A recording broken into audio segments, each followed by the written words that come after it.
सभी को नमस्ते, प्रणाम, सत श्री अकाल मित्रों। भगवान धन्वंतरि की कृपा से आज की क्लास आरंभ करते हैं और हम लोग पढ़ रहे हैं जठर अग्नि को ठीक कैसे करें।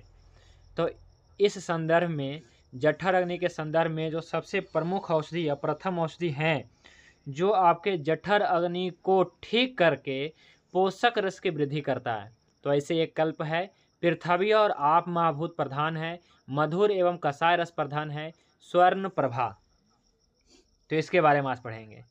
आप कहेंगे भाई जी इसके बारे में तो आपने मुझे कल बता दिया कि ये क्या है, कैसे बनता है, इसका कुछ उपयोग। लेकिन आज का जो टॉपिक है स्वर्ण प्रभा का विविध उपयोग। स्वर्ण प्रभा का विविध उपयोग यानी कि इसका प्रयोग कहाँ कहाँ हम कर सकते हैं, इसके बारे में कुछ मैं बताने वाला हूँ। तो स्वर्ण प्रभा के विविध उपयोग में आपको आज का जो टॉपिक रहेगा, इसमें आपको रक्त पित्त में बताएंगे स्वर्ण प्रभा का उपयोग, कि स्वर्ण प्रभा का रक्त पित्त में कितना ज़्यादा उपयोग है। तो रक्त पित्त क्या है, तो रक्त पित्त की संप्राप्ति क्या है, तो रक्त पित्त का कारण क्या है, निदान क्या है ना। रक्त पित्त का वर्णन बताएंगे और रक्त पित्त का निदान बताएंगे, रक्त पित्त की उत्पत्ति बताएंगे और रक्त पित्त निकलने का मार्ग बताएंगे। यानी कि रक्त पित्त से जुड़े जो भी आपको जानकारी चाहिए, फिलहाल बेसिक जानकारी आज मैं बताऊंगा। वैसे हम रक्त पित्त का पूरा एक अध्याय है, उस अध्याय में कहेंगे। ठीक है, रक्त पित्त क्या है इसके बारे में आज जानकारी देने वाले हैं। तो क्या है कि रक्त पित्त के संदर्भ में आज का प्रमुख टॉपिक होने वाला है। तो स्वर्ण प्रभा का वैसे बहुत प्रयोग है। क्या मैंने कल बताया था, 120 व्याधि, वात के 80 व्याधि, पित्त के 40 व्याधि, 120 बीमारियों के ऊपर स्वर्ण प्रभा का उपयोग है। तो आप समझ लीजिए कि अगर एक एक बीमारी के ऊपर स्वर्ण प्रभा का प्रयोग बताने लगे तो 120 दिन तो प्रयोग बता ही सकते हैं। यानी कि स्वर्ण प्रभा का इतना ज़्यादा लाभ है कि आप महीनों सुन सकते हैं, महीनों सुन सकते हैं इसके कथा। स्वर्ण प्रभा का लाभ है ना, कि विविध प्रयोग कैसे प्रयोग कर सकते हैं, क्यों करें, कैसे करें, कितना लाभ मिलेगा, ये सारी जानकारी जो है महीनों चल सकता है। लेकिन कम से कम तो 2 दिन 3 दिन क्लास तो चलने दीजिए। तो स्वर्ण प्रभा के बारे में आज जानकारी देने वाले हैं। स्वर्ण प्रभा के विविध उपयोग के बारे में बताने वाले हैं। मुख्य रूप से रक्त पित्त के बारे में बताने वाले हैं कि रक्त पित्त जैसे कंडीशन में जो भागवत ऋषि ने जो रक्त पित्त अध्याय और प्रमुख व्याधि है रक्त पित्त, ठीक है। और ये भागवत ऋषि ने इसलिए पहला अध्याय कहा है सर्व रोग निदान। पहला अध्याय जो निदान स्थान के सर्व रोग निदानम, कि सभी रोग का निदान मैं बता देता हूँ, सभी रोग का कारण मैं बता देता हूँ। फिर उन्होंने ज्वर अध्याय कहा कि ज्वर अध्याय बताया उन्होंने। फिर तीसरा अध्याय है रक्त पित्त अध्याय। देखिए रक्त पित्त अध्याय, अष्टांग हृदयम निदान स्थान, अध्याय 3 सूत्र संख्या 1 में ही बताया है उन्होंने रक्त पित्त का वर्णन, रक्त पित्त का निदान। यानी कि ये भी एक प्रमुख समस्या है, इसी रक्त पित्त को हमें समझना है। और रक्त पित्त का जो है ठीक करने के लिए हमें एक कल्प का प्रयोग करना है, साधारण सिंपल सटीक उपचार कर देने वाला स्वर्ण प्रभा। करता क्या है, ये जठर अग्नि को बैलेंस कर पोषक रस की वृद्धि करता है। तो वैसे तो हजारों कल्प है, प्रयोग भी करते होंगे, लेकिन आज मैं स्वर्ण प्रभा का बारे में मैं बताऊंगा, क्योंकि मैंने स्वर्ण प्रभा कल बताया था। चलिए आज पहले समझ लेते हैं। विशेषता उपयोगिता तो मैंने कल ही बता दिया था। मधुर रस प्रधान है, कषाय रस प्रधान है, पृथ्वी और आप महाभूत प्रधान है, और कोई महाभूत नहीं है इसमें, ठीक है। वैसे थोड़ा बहुत तो सभी पंच महाभौतिक है ही सभी, लेकिन जो प्रधान है पृथ्वी महाभूत प्रधान है, ये सबसे ज़्यादा पृथ्वी महाभूत और आप महाभूत, फिर थोड़ा थोड़ा न्यून सभी है। मतलब 70-80%, 80% तो इसमें पृथ्वी महाभूत है, 70% आप मान लीजिए, और 20% लगभग 20-25% आप महाभूत है, बाकी थोड़ा बहुत अन्य महाभूत है। तेज वायु आकाश महाभूत भी तो रहेगा, पंचभौतिक तो होगा, है ना। सभी वस्तु पंचभौतिक है तो ये भी रहेगा, लेकिन इसमें जो प्रधान है पृथ्वी आप महाभूत। इस कारण से यह अम्ल धर्मी औषधि है और अपतर्पण जन व्याधि में उपयोगी है। तीक्ष्ण जठर अग्नि को कम करता है, रस रक्त आदि धातु की वृद्धि करता है, पित्त शामक है, रक्त स्तंभक है, रक्त स्तंभक है। तो अगले क्लास में मैं आपको रक्त आर्स जैसे कंडीशन में भी इसका प्रयोग मैं बताने वाला हूँ, कि जब रक्त आर्स हो, जिसको पित्त आर्स कहते हैं, पित्तज अर्स, पित्तज पाइल्स आप बवासीर मान सकते हैं, तो उसमें उपयोगी रहेगा। रक्त प्रसादक है, शुक्राशय मूत्राशय के रोगों को ठीक करता है, विपाक में मधुर है, सौम्य है, योगवाही है, धातु क्षय को ठीक करता है, भस्मक रोग को ठीक करता है, नाजुक स्त्री पुरुषों में अति उपयोगी है, एनीमिया और पीलिया को ठीक करता है, रक्त पित्त और अम्ल पित्त को ठीक करता है। तो आज की क्लास में यही पढ़ेंगे कि रक्त पित्त को कैसे ठीक करता है, रक्त पित्त को। इसके अलावा देखिए अम्ल पित्त भी आया है कि अम्ल पित्त को भी ठीक करेगा, एसिडिटी को ठीक करेगा। तो ये है प्रमेय और रक्त प्रदर को ठीक करेगा। ये सब बीमारियों को ठीक करने वाला है। तो एक एक के बारे में मैं जहाँ तक हो सकता है संभव मैं बताऊंगा। तो अभी बिल्कुल शॉर्ट में बताएंगे, अभी रक्तपित्त अध्याय नहीं है, आप ऐसा नहीं समझिएगा। इस कल्प की सार्थकता, इस कल्प की उपयुक्तता बताने के दृष्टिकोण से मैं रक्तपित्त आज पढ़ा रहा हूँ, ठीक है। नहीं तो रक्तपित्त पढ़ाएंगे तो 2 4 5 दिन लगेंगे, ठीक है। तो अभी तो केवल एक एक इस औषधियों का थोड़ा सा मैं वर्णन आया है तो मैं बता रहा हूँ, ठीक है। तो चलिए पढ़ते हैं। स्वर्ण प्रभा राज, है ना, इसका मैंने बता दिया था, निर्माण विधि बता दिया था। घटक द्रव्य यही है, शुद्ध स्वर्ण, गैरिक, स्वर्ण, माक्षिक और चंद्रप्रभा, यही है। इसका मात्रा मैंने बता दिया था।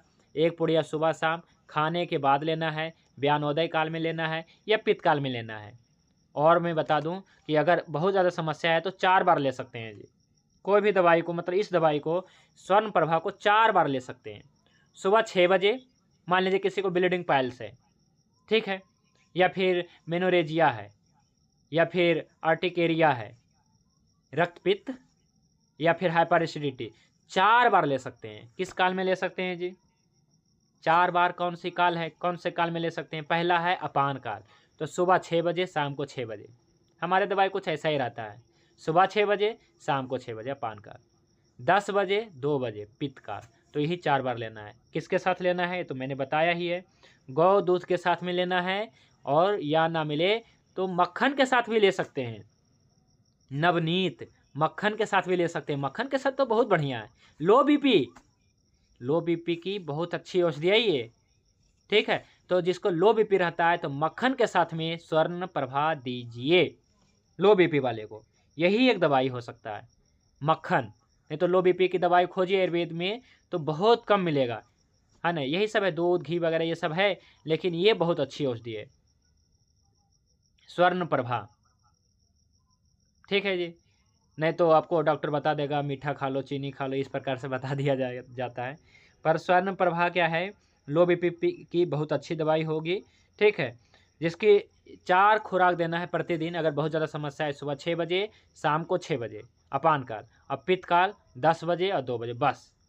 इससे ज़्यादा देने की जरूरत नहीं है। हाँ, एक बार आओ दे सकते हैं। अगर उदान वायु के ऊपर कार्य करना है निंद्रा के लिए तो रात्रि को सोते समय, तो फिर 10 बजे 2 बजे देने की जरूरत ही नहीं है, या बयान काल में दीजिए।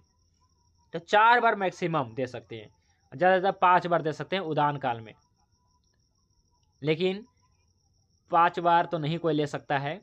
कहिए कैसे, कि मान लीजिए किसी को ब्लीडिंग पाइल्स है तो 10 बजे, 2 बजे, 6 बजे सुबह शाम देंगे। तो अगर नींद उसी को नहीं आ रही है तो 4 रात को सोते समय भी दे सकते। 4 बार से 5 बार हो गया, या 4 बार देंगे तो नॉर्मल हो जाता है। यही है इसकी मात्रा। इसकी मात्रा 100 mg रहेगी, ठीक है। 75 mg, 100 mg, 125, 125 mg, यही सब रहता है अपने रोगी के अनुसार। तो चलिए पढ़ते हैं स्वर्ण प्रभा के विविध उपयोग। तो सबसे पहले स्वर्ण प्रभा के बारे में जान लेते हैं। हालांकि मैंने कल ही बताया था इसके सभी घटक द्रव्य। तो कोई भी साथी सबसे पहले पढ़िए यहाँ से स्वर्ण प्रभा के विविध उपयोग। तो ये ऊपर वाली लाइन पढ़िए, क्या है इसमें।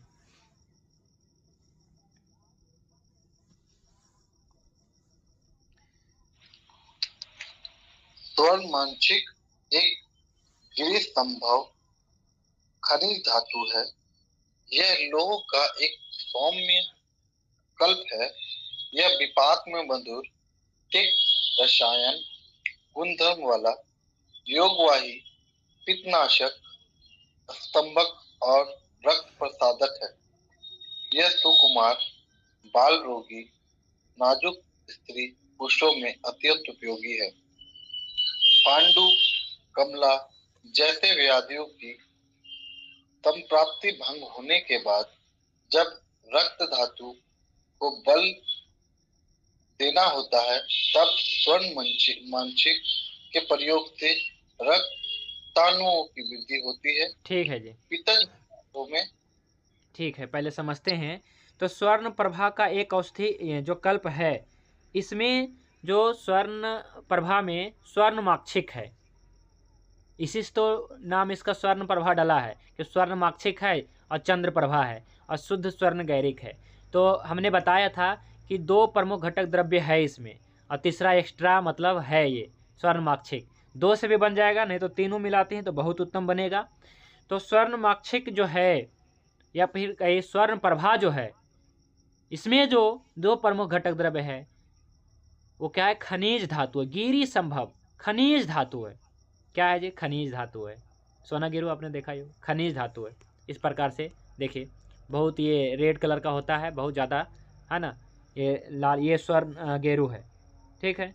तो इस प्रकार से, और स्वर्ण माक्षिक का फोटो आप गूगल करके देख लीजिएगा, इसमें हमने नहीं जोड़ा है, जोड़ना हमें भूल गया। तो स्वर्ण माक्षिक भी क्या है? खनिज ऐसा ही कुछ है, गिरी संभव। गिरी संभव मतलब पहाड़ आदि में मिलने वाला ऐसा ही कुछ है, ठीक है। तो स्वर्ण माक्षिक है गिरी संभव, यानी कि स्वर्ण प्रभा क्या है जी? गिरी संभव खनिज धातु आदि से उत्पन्न बना हुआ एक कल्प है, जो क्या है? साक्षात पृथ्वी महाभूत है, ठीक है। इस कारण से यह जो कल्प है पृथ्वी महाभूत प्रधान है, और यह लौह का एक सौम्य कल्प है। नाम तो क्या है जी? स्वर्ण माक्षिक, लेकिन क्या है? यह सौम्य कल्प है और यह लौह का एक सौम्य कल्प है। ये बात आपको याद रखना है। किसका जी? लौह का एक सौम्य कल्प है। लोहा तीक्ष्ण होता है, इसलिए क्या है कि रक्त अल्पता में हम सीधा क्या करते हैं कि रक्त अल्पता, दुबले को मोटे को हम लौह आसव दे देते हैं, लौह भस्म दे देते हैं कि जल्दी से रक्ताणुओं की वृद्धि हो। नहीं होगी, क्योंकि वो तीक्ष्ण है, लौह भस्म तीक्ष्ण है। पर हम स्वर्ण प्रभा देंगे, क्यों देंगे? क्योंकि यह सौम्य कल्प है। तो हमें सौम्य जो कल्प होगा वही जो है बात वाले में, पित्त वाले में सेट करेगा, नहीं तो जो तीक्ष्ण होगा क्या पित्त वाले में बिल्कुल नहीं सेट करेगा। इसलिए हर एक को जो है क्या है कि लौह आसव नहीं देना है, हर एक को लौह भस्म नहीं देना है, हर एक को सप्ता अमृत लौह नहीं देना है। देखते हैं कि जैसे ही रक्त आदि की वृद्धि की बात होती है तो सप्तामृत लौह दिमाग में चला जाता है, नवायस लौह के बारे में याद आता है, लेकिन स्वर्ण प्रभा को कोई याद नहीं करता है ना। जबकि जो सप्तामृत लौह है और जो नवायस लौह है, ये जितने भी लौह कल्प है, तो ये सभी पुनर्नवा मंडूरिय तो वैसे फिर भी ठीक है, लेकिन जो लौह कल्प है ये बहुत ज़्यादा तीक्ष्ण है, तो वातज और पित्तज में तो नहीं काम करेगा। वही कफज वाले रोगी रहेगा, उसे रक्ताणुओं की वृद्धि कराना है, तब चलेगा, तब बहुत अच्छा लाभ करेगा वही सप्तामृत लौह। यही तो पढ़ना है, यही तो समझना है कि किसमें हमें देना है। तो जितने भी लौह कल्प है, सप्तामृत लौह अच्छी है, बेकार नहीं है, पर किसके लिए उपयोगी है?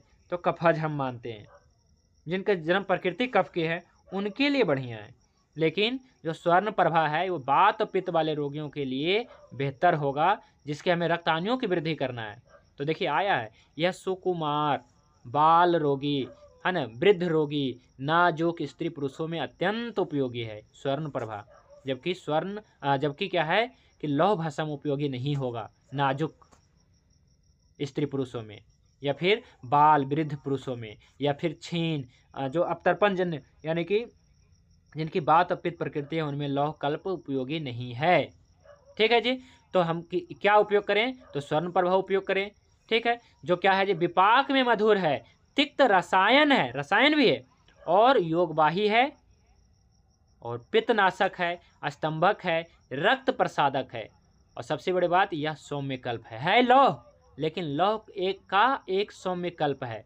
लौह जैसा तीक्ष्ण नहीं है, यह सौम्य कल्प है। इसमें सौम्य यानी कि मृदु है, आप ऐसा समझ लीजिए, ठीक है। और क्या आया है कि पांडु कामला जैसे व्याधियों में संप्राप्ति भंग होने के बाद, यानी कि सबसे पहले तो निदान जो है देखना पड़ेगा, और जो कारण है इसे हमें रोकना पड़ेगा। तो ऐसे संप्राप्ति है, इसको भंग करना पड़ेगा। संप्राप्ति भंग करना मतलब समझते हैं, देखिए क्या है संप्राप्ति। संप्राप्ति जैसे आप सिंपल समझिए, किसी को चाय पीने से एसिडिटी है तो चाय पीना बंद करवा देंगे, कहेंगे संप्राप्ति भंग हो गई, ठीक है। किसी को मीठा खाने से मिठाई खाने से शुगर है, मिठाई बंद करवा दिए तो कहेंगे संप्राप्ति भंग हो गई, तो हो जाएगी ना संप्राप्ति। यही संप्राप्ति भंग होने के बाद, है ना, जब रक्त धातु को बल देना होता है तब स्वर्ण प्रभा का प्रयोग रक्ताणुओं की वृद्धि के लिए किया जाना चाहिए, वात पित्त में, कफ में नहीं। कफ में कैसे देंगे, क्योंकि ये पृथ्वी आप महाभूत प्रधान है, तो उसमें नहीं दे सकते हैं। तो इसमें सप्ताहामृत लौह देना है। तो हरेक को सप्ताहामृत लौह, हरेक को लोह आसव, हरेक को नवायस लौह नहीं देना है। ये तो क्लियर हो गया होगा कि कफज में ही देना है। तो बातज में क्या देना है, 120 बीमारियों को ठीक करेगी स्वर्ण प्रभा, वात और पित्त के गुणों को बैलेंस करेगी। और स्वर्ण प्रभा जो है वात और पित्त के कंडीशन में देना चाहिए, रोग कुछ भी हो, है ना। मेरा एक सवाल था इसमें। हाँ जी, नमस्कार। जैसे कि अगर किसी का द्रव गुण बढ़ा हुआ है, पित्त का द्रव गुण बढ़ा हुआ है और वात का गुण बढ़ा हुआ है, तो उसमें भी हम ये चला सकते हैं? चलाना ही है बिल्कुल। जिसे पित्त का द्रव गुण आप समझते हैं, पित्त का द्रव गुण मैंने बताया था लिक्विडिटी, तो पित्त के द्रव गुण ये कसाय है, कसाय होने से स्तंभन भी है ना।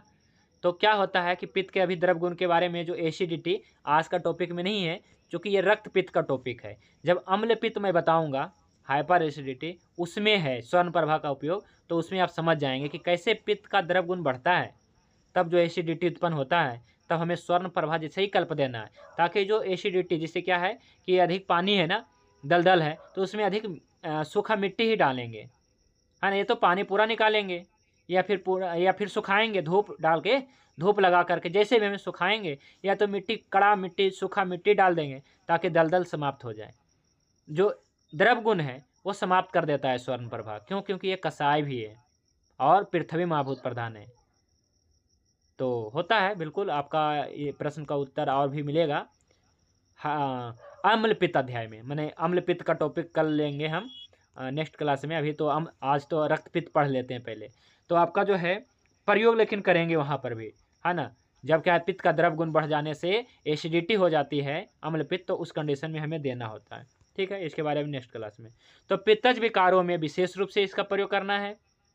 क्या हो जाता है कि पित्त के उष्ण तीक्ष्ण गुणों की वृद्धि के कारण पित्तज सिराशूल या फिर अम्ल पित्त में उरोदाह, है ना, उर में माने कि पेट में, उदर में दाह, अम्ल पित्त में एसिडिटी के कंडीशन में, या पेट में दर्द, पित्तज गुल्म, वायुगोला अवस्थाएं उत्पन्न होते, तब उनमें अनुपान भेद से इसी स्वर्ण प्रभा का प्रयोग करवाना चाहिए। और इसके अलावा अम्लपित्त में भी है। अम्लपित्त का तो मैंने बता ही दिया। इसका सेवन करने से मैं ऐसा देखता हूँ कि 1 से 2 खुराक में, अगर बहुत समय से है तब तो आगे भी लेना पड़ेगा, लेकिन मान लीजिए कि शुरू हुआ है, पहले ऐसा कभी नहीं था, या कभी कभी होता है अम्लपित्त, ऐसे खट्टी डकारें या हिचकी, ऐसा कुछ भी है दिक्कत, तो 1 खुराक सुबह 10 बजे और 2 बजे देना है। अगर बहुत ज़्यादा है तो सुबह 6 बजे, शाम को 6 बजे। लेकिन किस में? वात और पित्त में। कफ में तो नहीं चलेगा, है ना। कफ में भी किस कंडीशन में चलेगा मैं बताऊंगा, है ना। लेकिन यहाँ पे मुख्य रूप से क्या है कि आप ऐसा समझिए कि पित्त में तो यही है, स्वर्ण प्रभा ही देना है। पित्तज विकारों, पित्त का उष्ण गुण, तीक्ष्ण गुण, द्रव गुण, लगभग सभी गुण। ठीक है, तो उरोदाह हो, चाहे एसिडिटी कारण, या पित्त सिराशूल, सिर में दर्द लेकिन पित्त के कारण हो, है ना, या बात के कारण हो, बात पित्त में चलेगा। ठीक है, तो इसमें देना होता है, इससे तुरंत लाभ मिलता है। देखिए आया भी है, देखिए ये लाइन पढ़िए, पहले 3 लाइन पढ़िए। वातज पित्त सिराशूल, वातज पित्तज सिराशूल में सूत शेखर के साथ स्वर्ण मांछिक का बहुत सुंदर उपयोग होता है, जो सिरशूल छद्री के साथ कम होता है, जिससे अरुचि, कटु अस्थैता होती हो, वहां पर केवल स्वर्ण मांछिक देते ही तुरंत उपशय मिलता है, आराम मिलता है, उससे मतलब आराम मिलता है। तो वातज पित्त सिराशूल कैसे पहचानेंगे? वातज पित्त सिराशूल, तो ये अभी एक अध्याय है कि सिराशूल अध्याय, सिर अध्याय, सिर से संबंधित, सिर में विशेष रूप से दर्द, है ना, उसमें सभी प्रकार के दर्द आ जाते हैं, है ना, जिसमें माइग्रेन आदि भी आ जाता है। पर वातज और पित्तज हो तो यानी कि मोटे व्यक्ति में नहीं चलेगा। पित्तज यानी कि जिनका जन्म प्रकृति वात और पित्त की हो रही है और रोग भी मतलब वात पित्त के कारण जो है सिराशूल होती है, तब उसमें जो है शुद्ध शेखर रस के साथ में दे सकते हैं, या अकेला मैं तो स्वर्ण प्रभा ही देता हूँ। उसी से क्या है कि बहुत अच्छा रिजल्ट मिलता है। और सर्दी भी हो, वातज पित्तज सिराशूल के साथ में कम साथ सर्दी के साथ कम होता है, तो उसमें अरुचि और कटु अस्यता मतलब कटु आदि स्वाद ऐसा कुछ आता है ना। सर्दी उल्टी वगैरह भी होता है, सिराशूल भी होता है, इसमें केवल स्वर्ण प्रभा दीजिए, तुरंत उपसे मिलता है। ठीक है, तो स्वर्ण प्रभा जैसे मान लीजिए कि ट्रेवल आदि करने में, बस आदि में है ना वोमिटिंग होता है, उसमें भी आप स्वर्ण प्रभा ही देंगे। ठीक है, क्योंकि वातज खास करके पित्तज है ना, पित्तज कंडीशन होता है, तभी जो है उनको बस में जो है उल्टियाँ वगैरह होती है। ठीक है, तो इसलिए उसमें दे सकते हैं। तो पित्तजन्य अगला है नेत्र। नेत्र विकारों में कैसे दे सकते हैं, क्या होता है, तो ये लाइन पढ़िए, पित्तजन्य नेत्र विकार। पित्तजन्य नेत्र विकारों में पित्त और रक्त की दुष्टि होती है। नेत्र में अरक्ता, नेत्रदाह, स्राव, पश्चमशोथ, नेत्राभियंदन, इन्हीं सभी अवस्थाओं में मांछिक का प्रयोग गुरुचि सत्व या गौदूत के साथ कराना चाहिए। मूलतः बढ़ा हुआ तेज महाभूत ही इसका प्रधान कारण होता है। अगर उसको हम सामान्य अवस्था में लाएंगे तो मूल गर्मी चिकित्सा हो सकती है। तो हम देख रहे हैं कि पित्त जन्य नेत्र विकार, नेत्र के क्या विकार होते हैं जी, ज़्यादा नेत्र लाल हो जाना, नेत्र में से आंसू जल टपकना, ऐसा ही कुछ नेत्र के बहुत सारे विकार होते हैं। तो पित्त और रक्त की दुष्टि होती है नेत्र विकारों में, बताया गया है। पित्त आलोचक पित्त मैंने आपको बताया था। तो तेज और तेज महाभूत याद रखिए। तो पित्त जन्य नेत्र विकारों में नेत्र और रक्त की दुष्टि होती है। नेत्र में रक्तता, लाल होना, नेत्र दाह, नेत्र जलन मतलब आंखों में जलन, शराब देखिए आया है, नेत्र दाह और शराब, या फिर अक्षय शोथ, नेत्राभिसंधि, ऐसा ही मतलब नेत्र आदि से मतलब धुंधला आदि दिखना। ठीक है, इन अवस्थाओं में इस स्वर्ण प्रभा का प्रयोग गौ दूध के साथ करना चाहिए। गुडुचित सत्व के साथ भी कर सकते हैं कुछ लोग, है ना, जिनकी ये कफ कुछ ऐसा कंडीशन है तो कफ और पित्त, लेकिन प्योर पित्त है तो गौ दूध के साथ में प्रयोग करें। और एक प्रयोग और है, नवनीत मक्खन के साथ में भी प्रयोग कर सकते हैं। ठीक है, तो मूलतः बढ़ा हुआ तेज महाभूत ही इसका प्रधान कारण रहता है, जो नेत्र विकार होते हैं, तो पित्त और रक्त की दुष्टि। तो इसको जो है अगर हम स्वर्ण प्रभा जैसे कल्प दे देते हैं तो इससे उपशय मिल जाता है। ठीक है, किसमें तो नेत्र दाह, आँख लाल होना, शराब होना, नेत्र अभिसंधि, है ना, धुंधला दिखना, ऐसा ही कुछ है सब नेत्र की ये सब समस्या में दे सकते हैं। अब हम जो है प्रयोग करने वाले हैं मज्जा क्षय में, माने बोन और बोन मैरो, इसमें भी उपयोगी रहेगा। ठीक है, तो ये 4-6 लाइन है, पढ़ दीजिए। मज्जा क्षय में अगर मज्जा क्षय में अगर पित्त का अनुबंध होता है तो भ्रम, तिमिर दर्शन, जी मचलाना, सर्वावस्था, स्मृति दुर्बल्य, कम भार क्षय ऐसे लक्षण उत्पन्न होते हैं। यहाँ पर रसादी धातुओं में पार्थिव गुणों का घनता स्थिरता क्षय होने के कारण आगे की धातुओं का भी क्षय होता है। मांछिक में स्थित लोह के अंश और उसका प्रसादन गुणधर्म धातुओं की वृद्धि करके शरीरस्थ कार्यकारी दोष और धातु अवयवों को समवस्था में लाता है। तो यहाँ पे मज्जा क्षय की बात किया गया। मज्जा क्षय क्यों होता है? क्योंकि रस का क्षय होता है, क्योंकि रक्त का क्षय होता है, मांस धातु का क्षय होता है, मेद का क्षय होता है, अस्थि का क्षय होता है, तभी मज्जा का क्षय होगा। या फिर शुक्र धातु का क्षय होता है, तभी इससे पहले मज्जा धातु का क्षय होगा, फिर अस्थि का भी क्षय होगा, मांस का भी क्षय होगा। तो या तो पूर्व धातु का क्षय होगा या तो अंतिम धातु का क्षय होगा, तो मज्जा क्षय होगा। तो मज्जा क्षय में अगर पित्त का अनुबंध है, पित्त के उष्ण गुण के कारण मज्जा क्षय हो रहा है, या शुक्र क्षय हो रहा है, या फिर मांस क्षय हो रहा है, रस क्षय हो रहा है पित्त के उष्ण गुण के कारण, तो मैंने तेज महाभूत बढ़ गया, तो क्या है कि तिमिर दर्शन, आंखों के आगे अंधेरा छाना, ऐसे रोगी आते हैं। इनको आप पहली औषधि यही है, आंखों के आगे अंधेरा छा जाना, खड़े खड़े चक्कर आना, है ना, बैठे हैं उठते हैं तो चक्कर आना, ऐसे कोई भी समस्या है, जी मिचलाना, है ना, संभ्रमावस्था, स्मृति दौर्बल्य, तो भूल जाते हैं।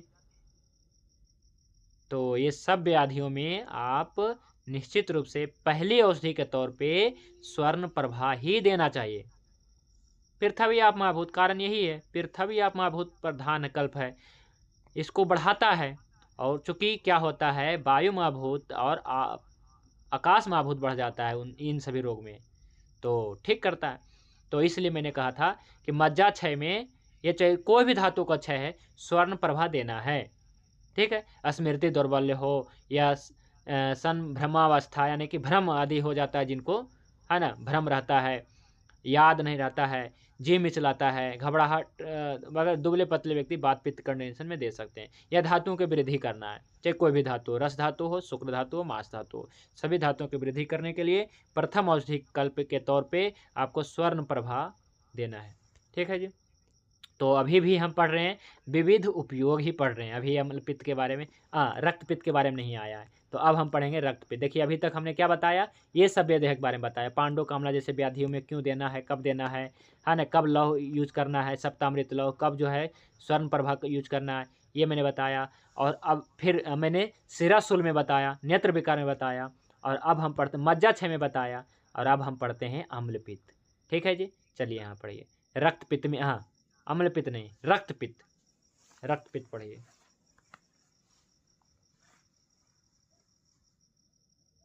पढ़िए। रक्त पित्त में तेज महाभूत या कफवात के अनुबंध के कारण पित्त विदर्भ हो जाता है। इसकी चिरकारी अवस्था में विदर्भ पित्त रक्त को लेकर उदर, अधो या त्रियंग मार्ग से बाहर निकलता रहता है। रक्त वाहिनियां, सिराएं पतली हो जाती है और रक्त में तेज महाभूत के कारण द्रवता बढ़ने लगती है। ऐसी अवस्था में स्वर्ण मांछिक भस्म पित्त का समन करके द्रवता का शोषण करता है। उससे सिराओं की पुष्टि होती है, रक्त गाढ़ा बनता है, सिराओं की रक्त धारण क्षमता बढ़ती है, रक्त पित्त में पूर्ण उपशय मिलता है। ठीक है जी, इस तरह ठीक है, रक्त पित्त में पूर्ण उपशय मिलता है, लाभ मिलता है। रक्त पित्त अभी हम पढ़ रहे हैं, तो बहुत सारे प्रश्न हैं अभी कि रक्त पित्त क्या है, इसके बारे में भी मैं बताने वाला हूँ, ठीक है। तो इसमें आपने ये समझना है कि जो रक्त पित्त है, रक्त पित्त में तेज महाभूत बढ़ जाता है और पित्त विदग्ध हो जाता है, बढ़ जाता है, विकृत हो जाता है पित्त, ठीक है।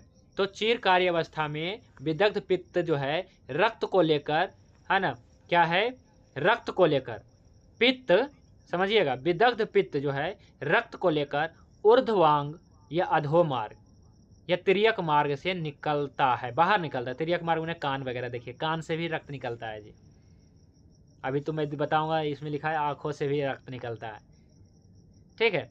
तो रक्त निकलता है या तो अधोमार्ग, अधोमार्ग मतलब क्या है कि आपके मलमूत्र मार्ग से, उधर मार्ग मुख से, नाक से, है ना, और तिर्यक मार्ग मतलब कान से निकलता है। पित्त रक्त को लेकर निकलता है, जब पित्त जो है दुष्ट हो जाता है तो विदग्ध हो जाए, ऐसी अवस्था में आपको बस स्वर्ण प्रभा जैसे कल्प देना है, सुबह शाम 6 बजे, 10 बजे, 2 बजे, अगर बहुत ज़्यादा है। तब क्या होता है कि पित्त का समन करके, ये स्तंभन का भी गुण रखता है, शीत कषाय है, तो ये द्रवता का शोषण करता है, सिराओं की पुष्टि होती है, रक्त गाढ़ा बनता है।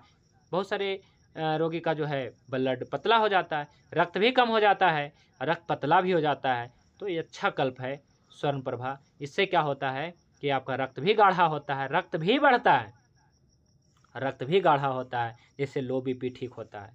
लो बीपी का 2 कारण बताया था मैंने, या तो रक्त कम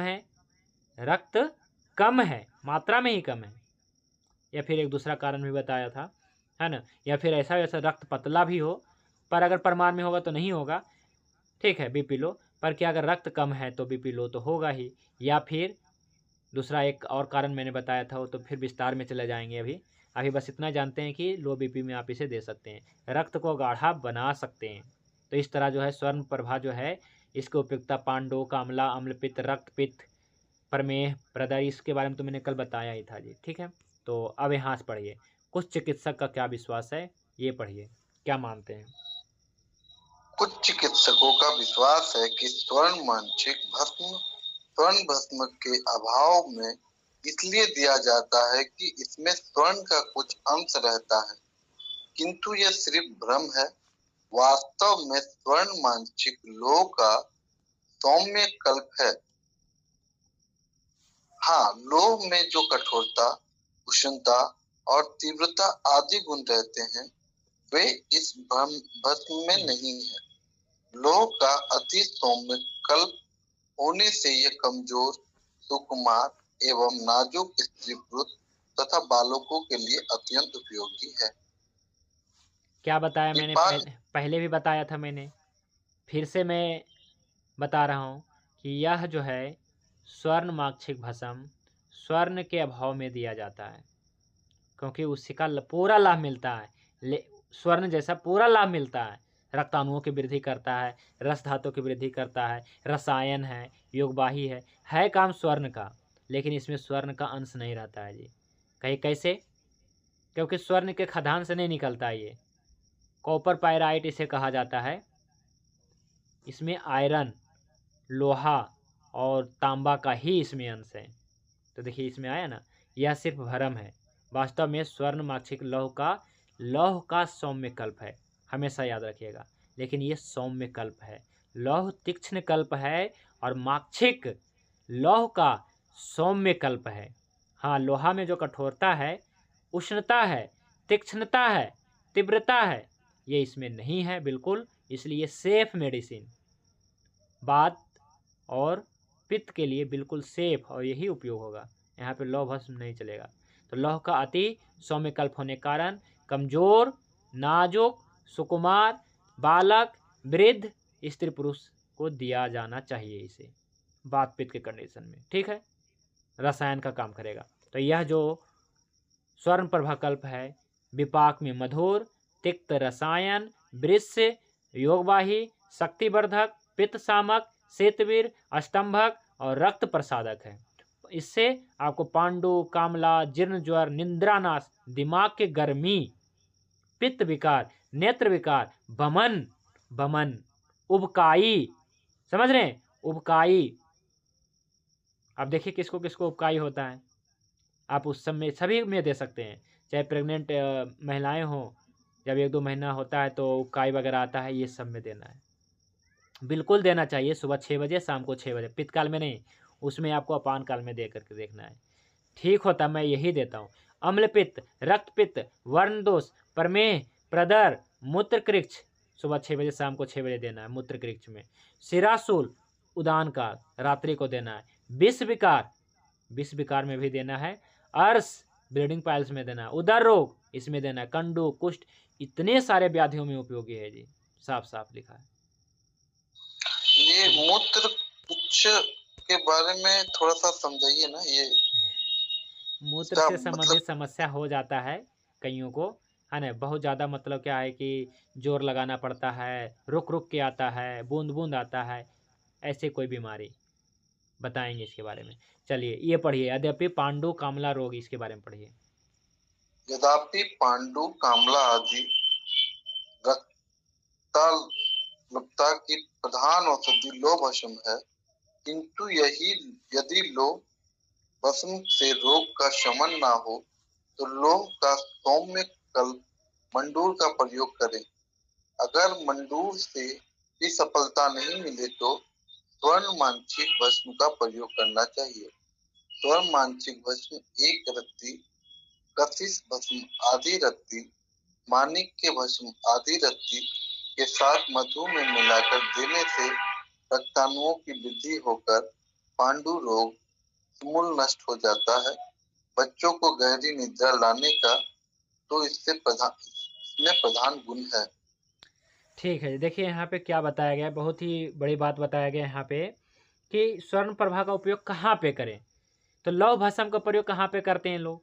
लौह भस्म का प्रयोग पांडु पीलिया, एनीमिया और पीलिया में करते हैं, रक्त अल्पता में करते हैं लौह भस्म का प्रयोग, इसी में करते ही हैं सभी जी। लेकिन वो बात पित्त के लिए नहीं है, वो कफ के लिए था।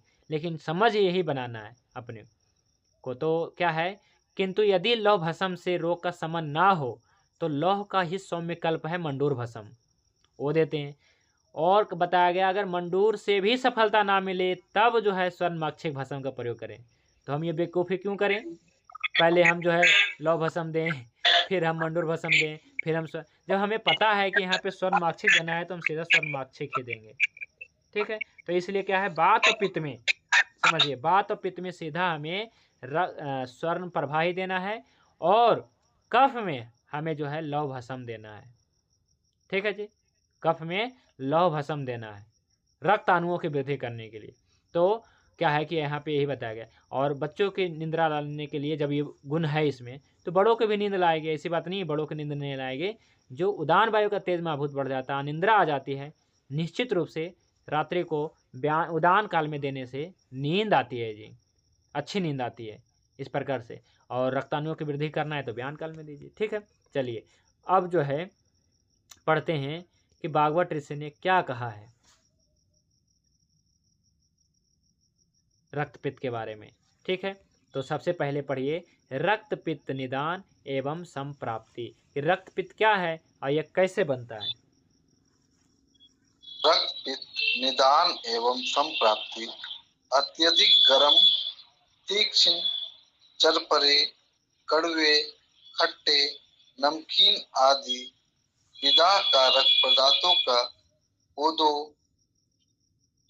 मड़ुआ, उद्दालक, वन कोदो आदि अन्नों का अधिकाधिक सेवन करने से अथवा पित्तवर्धक उष्णविधि पदार्थों के अधिक सेवन करने से पित्त प्रकृति होने से वह द्रवीभूत होकर रक्त धातु के साथ मिलकर समान रूपता को पाकर संपूर्ण शरीर में वे दोनों व्याप्त हो जाते हैं। ठीक है जी, रक्त का वर्णन। ठीक है, देखिए यहाँ पे रक्त पित्त का निदान संप्राप्ति समझिए कितना सुंदर बताया भागवत ऋषि ने जी। सिंपल है कि अत्यधिक गर्म रक्त पित्त किनको होगा। पहले रक्त पित्त क्या है इसे हम समझेंगे, अभी मैं क्लियर करने वाला हूँ, पहले समझ लेते क्यों होता है। तो निदान और संप्राप्ति यही है कि अत्यधिक गर्म तासीर की कोई भी चीज़ खाएंगे, काली मिर्च, सोट, पिपली, चित्रक, ऐसे और भी बहुत सारी चीज़ें गर्म है बाजार में, फास्ट फूड, केमिकल, बहुत सारी चीज़। और तीक्ष्ण जो तेज है, चरपरे और कड़वे, खट्टे, नमकीन, लवण, अधिक नमक खाना, समझिएगा। विदाह कारक भोजन करने से। और आया है कोदो। कोदो जानते होंगे आप सभी लोग, मिलेट्स का एक अंग है, मिलेट्स इसे कहते हैं, मिलेट होता है ये कोदो। मड़ुआ, मड़ुआ अलग होता है वैसे, कोदो अलग होता है, पर मड़ुआ और कोदो गर्म होता है जी। विशेष रूप से मड़ुआ को तो मैं जानता हूँ, इसको रागी के नाम से आप जानते हैं जी। रागी कौन कौन खाए होंगे? बहुत सारे साथियों ने खाया होगा मड़ुआ को, रोटी बनता है इसका, है ना। तो कोदो और मड़ुआ भी, और बन कोदो, ये एक ही बात हुआ, इसको उदाला कहते हैं। आदि अन्नों का अधिक सेवन करने से, जैसे मड़ुआ जैसे गर्म चीज़ अधिक खाने से क्या है कि अत्यधिक सेवन करने से, अथवा पित्तवर्धक उष्णवीर्य पदार्थों के अधिक सेवन करने से, या फिर आया है एक और चीज़ आया इसमें कि पित्त प्रकोपित होने से, पित्त प्रकोपित हो गया। और ये तभी होगा जब किसी का जन्म प्रकृति पित्त का होगा। जन्म प्रकृति क्या होगा? पित्त का होगा।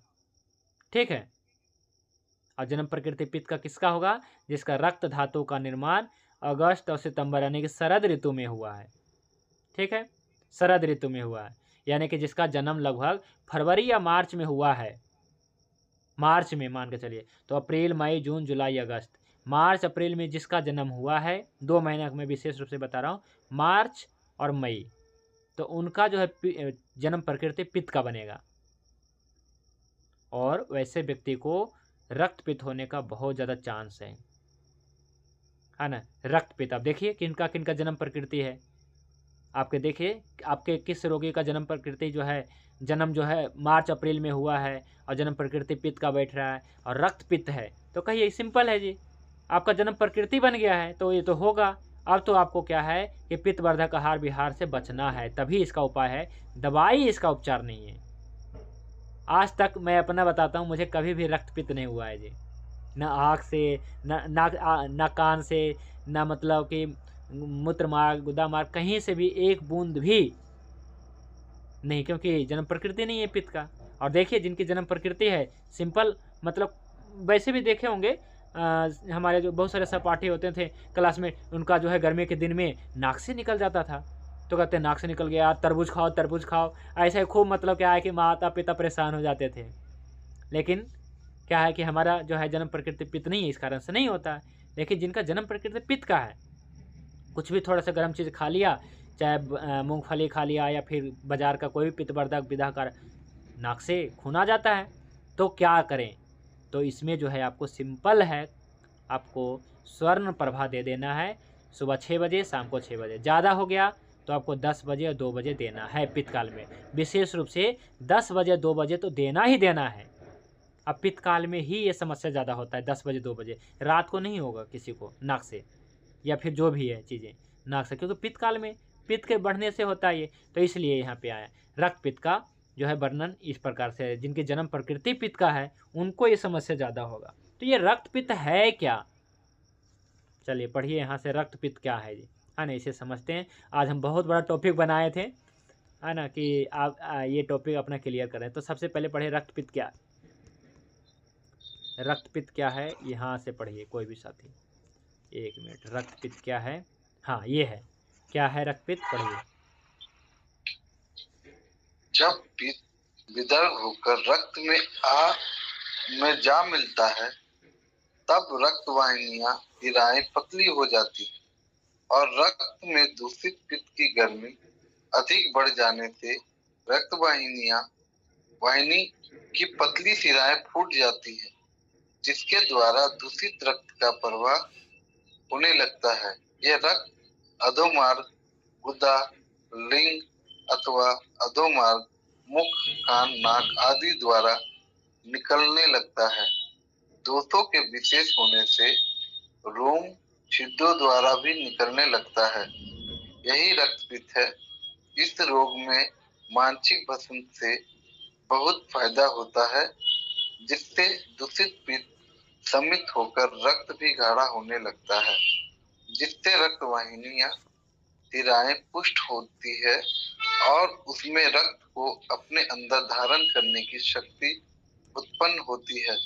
फिर रक्तस्राव होना अपने आप बंद हो जाता है। क्या है यहाँ पे वर्णन जी, देखिए, तो स्वर्ण प्रभा का उपयोग किस में करना है, रक्त पित्त में करना है, ठीक है। तो रक्त पित्त क्या है, तो रक्त पित्त ऐसा है जी, सिंपल आप देखें तो कोई भी रोगी कहता है कि हमारे मुख से ब्लड आ रहा है, नाक से, है ना, कान से ब्लड आ रहा है, और गुदा मार्ग से या मूत्र मार्ग से, गुदा मार्ग, मूत्र मार्ग, ये हो गया अधो मार्ग हो गया, ये तो मतलब गुदा मार्ग ये सब नीचे है ना, इसलिए अधो मार्ग, और उधर्व मार्ग मतलब मुख, कान, आँख, नाक, इस प्रकार से आँख भी आता है। तो इससे निकलना, कि ब्लड निकलना क्यों निकलता है, तो जब पित्त बढ़ जाता है, पित्त का उष्ण गुण तीक्ष्ण गुण के कारण, तो पित्त विदग्ध होकर दूषित होकर रक्त में जा मिलता है, तब रक्त वाहिनियां सिराएं पतली हो जाती है, जो ब्लड वेसल्स होते फट जाती है, और रक्त में दूषित पित्त की अत्यधिक गर्मी बढ़ने से रक्त वाहिनियां पतली जो होती है वो सिराएं फट जाती है सिराएं, ब्लड वेसल्स जो वेन्स हैं, है ना, ये फूट जाती है, जिसके द्वारा दूषित रक्त का प्रवाह होता है और ये निकल जाता है ना, फट गई ब्लड वेसल्स, फट गई कहीं भी, है ना, अगर मान लीजिए ऊपर के अंगों में फटा तो ये फिर ऊपर के मार्गों से नीचे की तरफ कोई हुआ है है ना, ब्लड वेसल्स फटा है तो नीचे के मार्ग से निकालेगा, ठीक है। तो इसलिए क्या है कि कभी आँख से, कभी कान से, ज़्यादातर सबसे ज़्यादा तो नाक से, मुख से जी, और फिर गुदा मार्ग से, मूत्र मार्ग से भी। आपने ऐसे पेशेंट देखे होंगे जिनको मूत्र के साथ में ब्लड आता है, क्या है ये, रक्तपित्त हो सकता है, ठीक है। तो ऐसे में आपको स्वर्ण प्रभा, चाहे रक्तपित्त हो ना, कोई भी हो समस्या, रक्त यहाँ पे स्वर्ण प्रभा देंगे तो लाभ ही मिलेगा। क्यों? क्योंकि ये रक्त को गाढ़ा करता है, और पित्त को समित हो करके रक्त को गाढ़ा करता है, जिससे रक्त वाहिनियाँ, सिराएं जो पुष्ट होती है, पहले तो पृथ्व्याप महाभूत प्रधान है तो पोषण तो होगा रक्त सिराओं का, और रक्त भी गाढ़ा होता है, रक्त को जो है धारण करता है, और रक्त स्राव होना अपने आप बंद हो जाता है, सिंपल है। तो संप्राप्ति क्या है जी? कारक तो आपको पता चल गया, कारक क्या है जी? तो उष्णता, तीक्ष्णता, यानी कि बाहर की जो फास्ट फूड है और जो भी गर्म चीज़ें हैं, विदग्ध है ना, चाट चाउमीन, अधिक जो है क्या है कि बाजार के फास्ट फूड जितने भी हैं, packet word food, fast food या पैक्ड फूड ऐसे हैं, अधिक नमक सेवन करना, ये सब है। तो क्या होता है, दो कारण इसमें हो सकते हैं जी। एक ऐसे भी हैं, देखिए दो तरफ से यहाँ पे बनाया है ना मैंने, एक तरफ देखिए संप्राप्ति में लिखा है अग्नि समीप कर्म, जिसको कहते हैं आतप सेवन। कुछ ऐसे होते हैं जो क्या है कि भयंकर गर्मी में काम करते हैं। भयंकर गर्मी मतलब ये नहीं सूर्य की गर्मी, सूर्य की गर्मी को मैं भयंकर गर्मी नहीं मानता हूँ। कितना भी धूप पड़ेगा, मैं जो है खाली पैर जो है मैं कहीं भी रेत पे भी चल लेता हूँ, इसको मैं नहीं मानता हूँ, है ना, या फिर साधारण कहीं भी पत्थर पे। लेकिन एक है अग्नि समीप कर्म, यानी कि मान लीजिए कोयले के कोई भट्ठी है, भट्ठी समझिए, जैसे मान लीजिए कोई हलवाई है तो भट्ठी के पास ज़्यादा रहता है, और कोई क्या है जी, कोई ऐसा कारखाना है जहाँ पे लोहा का बनता है, तो वहाँ पे ये सब भट्ठियाँ होती है, तो वहाँ पे जो लेबर होते हैं उनको तो क्या है, अपना पूरा वस्त्र ही गीला करना पड़ता है, इतनी ज़्यादा गर्म होता है। तो इसी को कहा गया अग्नि समीप कर्म। तो वैसे व्यक्ति पतले होते हैं, क्यों? क्योंकि अग्नि महाभूत के समीप रहते हैं, इस कारण से तेज महाभूत बढ़ जाता है, उनका पित्त ज़्यादा विकृत रहता है, तो ऐसे व्यक्ति को ही ब्लीडिंग होता है ज़्यादातर। ब्लीडिंग पाइल्स ऐसे व्यक्ति को मिलेगा जो क्या है, अग्नि समीप कर्म करेंगे, है ना। तो इसलिए कोई भी व्यक्ति आता है ना, उसका व्यवसाय हम इसलिए पूछते हैं। हमारे पास एक पेशेंट आया, वो मैंने केस टेकिंग करने लगा तो समझ में आया कि ये जो है हलवाई है, इसलिए मैं हलवाई का उदाहरण दिया, हलवाई है। तो मैं पूछता हूँ कि क्या करते हैं आप, मतलब कितने घंटा काम करते हैं? कहते हैं कि मैं तो हलवाई हूँ और मैं मिठाइयाँ बनाने का काम करता हूँ, और मैं ज़्यादातर भट्ठी के पास रहता हूँ, हमारा काम है। निदान हो गया। संप्राप्ति भंग करना है तो इलाज होगा, नहीं तो फिर हमारी दवाइयाँ खाएं और अपना जैसा भी हो सकता है करें उपाय। लेकिन संप्राप्ति भंग करना है तो भट्ठी से तो दूर रहना पड़ेगा। कहेंगे आप क्या कह रहे हैं, आप हम ये नहीं करेंगे तो क्या करेंगे? भाई आपको समस्या होगी तो क्या कर सकते हैं हम? आपने ध्यान नहीं दिया, हमेशा जो है पैसे के लालच में आप जो है भट्ठी के, ठीक है भट्ठी के पास रहिए, लेकिन जो आयुर्वेदिक औषधियाँ हैं, जो आपकी दिनचर्या होनी चाहिए उस हिसाब से सेट करिए ना, उस हिसाब से कुछ औषधियाँ भी खाइए ना, लेकिन खाए नहीं तो हो गया, तो आप खाइए औषधियाँ। तो अग्नि समीप काम करने से उनको हो गया रक्तपित्त हो गया, ब्लीडिंग पाइल्स हो गया, ये होना है ना। तो कभी जो है नाक से भी मतलब निकलता रहा था, तो क्या है कि बस एक कल्प हमने दिया स्वर्ण प्रभा, तो इसी से मतलब क्या है कि 4 बार देना होता है, पाइल्स भी है और नाक से भी। पित्त काल में देना विशेष रूप से जरूरी है, 10 बजे 2 बजे और 6 बजे सुबह शाम देना बहुत ज़रूरी है ना। अगर पाइल्स है तो अपान काल, इससे क्या है कि ठीक होता है, ठीक है। तो अग्नि समीप वर्क अगर है किसी का तो आप समझिएगा हो सकता है, इससे मांस धातु शैथिल्य होता है और उष्ण तीक्ष्ण गुण मतलब क्या है कि बढ़ जाता है। तो उष्ण गुण तीक्ष्ण गुण बढ़ने से उष्ण और द्रव गुण वृद्धि होता है, तो रक्त में पित्त और द्रवता की वृद्धि होता है, तब आपका रक्त पित्त उत्पन्न होता है, ऐसा कोई भी रोग होता है। दूसरा कारण ये है, दूसरा कारण क्या है कि ठीक है कोई आताप सेवन नहीं कर रहा है, कोई भट्ठी के पास नहीं रह रहा है, लेकिन उष्ण तीक्ष्ण आहार विहार कर रहा है, अम्ल क्षार धर्मी विशेष रूप से ऐसा जो है आहार सेवन कर रहा है, और साक्षात तेजो वृद्धि होता है, तो रस रक्त आदि धातु पे जो है असर पड़ता है, तेज महाभूत बढ़ता है, तो क्या होता है, वही होता है रक्त में पित्त की वृद्धि होती है, द्रवता वृद्धि होती है, तो रक्त पित्त उत्पन्न होता है। कितना सिंपल संप्राप्ति है जी। देखिए दो कारण, एक तो आगंतुज, एक दोषज। दोषज क्या है जी, तो उष्ण तीक्ष्ण तेज महाभूत प्रधान औषधियाँ सेवन करना, है ना। जैसे मान लीजिए कई लोग नहीं समझ पाते हैं रोगी या वैद्य तो क्या है कि दुबले पतले व्यक्ति को भी तेज वायु आकाश महाभूत खिलाते रहते हैं, कहते इसमें तो यही रोग, इसमें तो हमने यही समझना है। लेकिन हमें महाभूतों के हिसाब से इलाज करना है, ना कि रोग और रोगी के हिसाब से। हमें महाभूतों को देखना है ना। क्या होता है कि इस बीमारी में हमने इसको ये दिया था, किसी को रक्त अल्पता थी, हमने सप्तामृत लहू दिया, इससे ठीक हो गया, तो चलो भाई सप्तामृत नंबर 1 दवाई है किसकी, तो रक्त अल्पता की, यही सब में देते जा रहे हैं, क्योंकि हमारे एक रोगी ठीक हो गया था। अरे भाई ठीक हो गया तो आपको ये समझना है कि वो किस प्रकृति का था, तो कब प्रकृति दे आपको तो समझना तो था नहीं, समझे नहीं कि कौन से महाभूत उसमें था बढ़ा हुआ, ना आपको दवाइयों का पता, ना बस आपने देख लिया कि कोई वैद्य ने ठीक किया तो हम भी ठीक करेंगे इसी से। यही आजकल हो रहा है, बड़े बड़े ग्रंथ छप रहे हैं जी कि हमने जो है इस वैद्य को मैंने देखा है देते हुए, ये वैद्य कह रहा है कि ये डॉक्टर कह रहा है कि हमने क्या है कि लौह आसव से, हमने सप्तामृत से, हमने नवायस लौह से हमने रक्ताल्पता ठीक किया है, तो क्या सभी को देना शुरू करें? इसको कहते हैं भेड़ चाल। तो ये चाल नहीं चलना है, अपने महाभूतों वाला चाल चलना है ना, तभी ठीक हो पाएगा, है ना। तो क्या है कि संप्राप्ति आपको समझ में आनी चाहिए। अग्नि समीप वर्क, अताप सेवन, पहला ये हो गया अगंतुज, और दूसरा है उष्ण तीक्ष्ण क्षार धर्मी कल्पों का सेवन करने से तो ये सब बढ़ता है। तो रक्तपित्त इस प्रकार से उत्पन्न होता है जी। और भी बहुत सारे इसके बारे में हमने आज के टॉपिक में जोड़ा था, पर आप लोग का प्रश्न भी है होगा, तो चलिए अब जो है आज के टॉपिक से रिलेटेड कोई भी प्रश्न होगा तो पूछ सकते हैं। इसमें 2 चीज़ें और बच गई है। रक्तपित्त की उत्पत्ति, एक लाइन है, इसको पढ़िए। रक्तपित्त की उत्पत्ति रक्त के मूल स्थान यकृत तथा पीलिया से होती है। ठीक है जी, यही था, यही समझना था कि रक्तपित्त की उत्पत्ति जो है मुख्य रूप से रक्त के मूल स्थान, क्या मैंने बताया था आयुर्वेद के अनुसार, यकृत और पीलिया, रक्त का निर्वृति है ना, मूल स्थान यकृत और पीलिया है। तो रक्तपित्त की उत्पत्ति बताया गया है, यकृत और पीलिया के ऊपर कार्य करना पड़ेगा विशेष रूप से, ठीक है।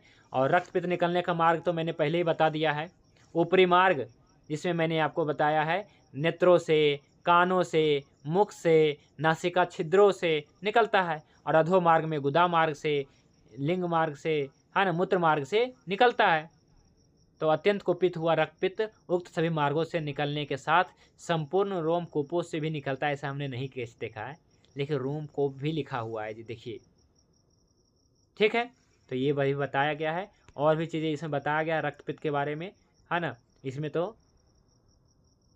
क्या है कि इस प्रकार से आँख आदि का भी वर्णन आया है कि जो भी रक्त के साथ, देखिए, विदग्ध पित्त का रक्त के साथ शरीर के छिद्रों, आँख, देखिए आया ना, आँख अष्टांग हृदय का रेफरेंस है, आँख, मुख, नाक, कान तथा रोम कोपों से बाहर निकलना ही समान दृष्टि से रक्तपित्त रोग है। रक्तपित्त को इतना बड़ा शब्द कुछ नहीं है, रक्तपित्त समझते ये क्या है रक्तपित्त, यार हमें तो समझ में नहीं आ रहा है, ऐसा तो कोई अंग्रेजी में मतलब कि एलोपैथी में कोई बीमारी ही नहीं है। तो बीमारी यही है, कहीं से मतलब क्या है कि ब्लीडिंग हो रही है, रक्तपित्त है, ठीक है जी। तो इस प्रकार से जी, तो क्या रक्त प्रदर भी रक्तपित्त है? तो आप मान लीजिए उसी कैटेगरी का रोग है जी, पित्त का, ये बात और पित्त का रोग है रक्त प्रदर, लेकिन देना है स्वर्ण प्रभा जी, ठीक है। तो आज का हमने पढ़ लिया है रक्त स्वर्ण प्रभा का विविध उपयोग, विशेष रूप से रक्तपित्त में कैसे प्रयोग करना है स्वर्ण प्रभा, आज हमने बता दिया। और भी बहुत प्रयोग है, अम्ल पित्त में है ना, ब्लीडिंग पाइल्स में है, कामला में है, पीलिया में है, कितने सारे बताएंगे, लेकिन मुख्य रूप से जो जो भी है हम बता देंगे, ठीक है। तो आज के लिए बस इतना ही, अब कोई प्रश्न है तो रखिए जी। मुझे एक चीज जानना था, अगर कोई दुबला पतला व्यक्ति है और उसका वात और पित्त बढ़ा हुआ है, जिसके कारण उसको दूसरी परेशानी हो रही है, या उसका शरीर क्षय हो रहा है, या उसको भूख की कमी हो रही, तो उस कंडीशन में भी हम इसको चला सकते हैं? रक्त का क्षय हो रहा है तो देना है ना, दुबला पतला है तो देना है, लेकिन अत्यधिक अग्निमंद है तो एक बार सोचेंगे, है ना। इसके लिए सबसे पहले इसका अनुलोमन ठीक किया जाए, है ना, अनुलोमन ठीक किया जाए, चिंचा आदि लवण जैसे कल्प दिया जाए, अनुलोमन ठीक होगा तो दीपन पाचन सही होता है जी। और इसमें हमने देखा है बात पित्त वाले में कि अनुलोमन गड़बड़ होने से भूख आदि नहीं लगता है, नहीं तो बात पित्त में तो क्या है, भूख तो लगना ही लगना है, लेकिन अनुलोमन गड़बड़ होने से भूख नहीं लगता है। तो इसमें हम क्या करते हैं, चित्रक आदि बट्टी नहीं, चित्रक आदि बट्टी नहीं देना है, चित्रक का कोई कल्प नहीं देना है, हिंग वाष्टक आदि इसमें कोई ऐसा चीज़ नहीं देना है। इसमें अनुलोमन देना है, तभी जो है ये खुलेगा। अनुलोमन जब खुलेगा तभी वात पित्त में तो नॉर्मल हो जाता है जी, इसमें तो हमें देना ही नहीं पड़ता है। ठीक है, तो भूख लगेगा तो इसमें हम दे सकते हैं जी, स्वर्ण प्रभा जैसे कल्प दे सकते हैं, लेकिन इसका एक बार अनुलोमन ठीक करें तो दीपन पाचन अच्छा हो जाएगा। ये गुरुजी अनुलोमन जो है, ये मतलब इसमें क्या यूज करेंगे अनुलोमन में? चिंचा लवन, चिंचा लवन या 10 अच्छा। मूलारिष्ट। हाँ जी, तो 10 मूलारिष्ट फिर गुरुजी वो मतलब तंग करेगा? हाँ तो चिंचा लवन लीजिए ना, चिंचा लवन देना है ऐसे को। 10 चिंचा। कईयों को अरिष्ट नहीं सूट अच्छा। करता है बिल्कुल, तो इनको चिंचा लवन ही जी। देना है। हालांकि मैंने एक चीज देखा है कि बहुत सारे लोगों में, जैसे पर्सनली मैंने भी लिया 10 मूलारिष्ट और मैंने अपने एक साथी को भी 10 मूलारिष्ट दिया। वात पित्त का प्रॉब्लम था तो पित्त इसमें बढ़ गया, वात का तो समन हुआ बट पित्त बढ़ गया। बढ़ता होगा इसलिए चिंचा लवन देना है जी, ये नहीं बढ़ाएगा। ऐसा है कि ये जो कल्प बहुत ही अच्छा कल्प है जी, इसके ऊपर बहुत अच्छा जो है हम प्रयोग मतलब कि अपने रोगी में करते हैं, और मतलब कि अच्छा रिजल्ट रहता है, और बिल्कुल नॉर्मल मतलब लेने का भी देखिए बहुत ही आसान है, सिंपल है। मतलब 100 mg है ना, 150 mg जिप पे रख करके 2 घूंट पानी पीना, दूध पीना, सिंपल होता है। पित्त काल में देना है, अपान काल में देना है, इससे बहुत सारे ब्लीडिंग में तो अच्छा रिजल्ट है इसका। और पहली औषधि मैं यही बताता हूँ, सभी को बताता हूँ। तो जो कहते हैं ना कि रसोई घर की 48 मेडिसिन, इसमें से एक मेडिसिन ये होनी चाहिए, है ना, क्योंकि ये भी मान लीजिए कि रसोई घर में फिट करी है तो क्या ये नहीं होनी चाहिए, ये भी होनी चाहिए। तो इसमें जोड़ लेना है जी रसोई घर के औषधालय में बिल्कुल, और सबसे सस्ती भी है जी। मान के चलिए शुद्ध मतलब कि हज़ारों रुपये किलो वाला नहीं ले पाएँ, 200 रुपये किलो वाला ले लिए स्वर्ण गेरू, उसी से काम चलाएंगे। नहीं, ऐसा नहीं है कि नहीं काम करता है, बिल्कुल काम करता है, वो करता है जी, नॉर्मल वाला भी। ठीक है, तो अच्छा है ये कल। ठीक है जी, आपकी आवाज़ नहीं आ रही है, तो आज के लिए बस हम इतना ही पढ़ेंगे। स्वर्ण प्रभा का आज हमने रक्त पित्त में और भी विविध इसका उपयोग हमने पढ़ लिया है, और भी इसका बहुत सारा प्रयोग है। तो हमें जैसा लगेगा उचित हम जो है और भी इसके बारे में टॉपिक लेके आएंगे। फिलहाल आज के लिए बस इतना ही पढ़ेंगे। शांति पाठ करके आज की क्लास को विराम करते हैं। ओम ध्यो शांति अंतरिक्षम शांति पृथिवी शांति आपः शांति औषधयः शांति वनस्पतयः शांति विश्वदेवः शांति ब्रह्म शांति सर्वं शांति शांतिरेव शांति सामा शांतिरेधि। ओम शांति शांति शांति। सभी को नमस्ते, शुभ रात्रि। भगवान धन्वंतरि की कृपा आप सभी पे बने रहे। जय धन्वंतरि, जय आयुर्वेद।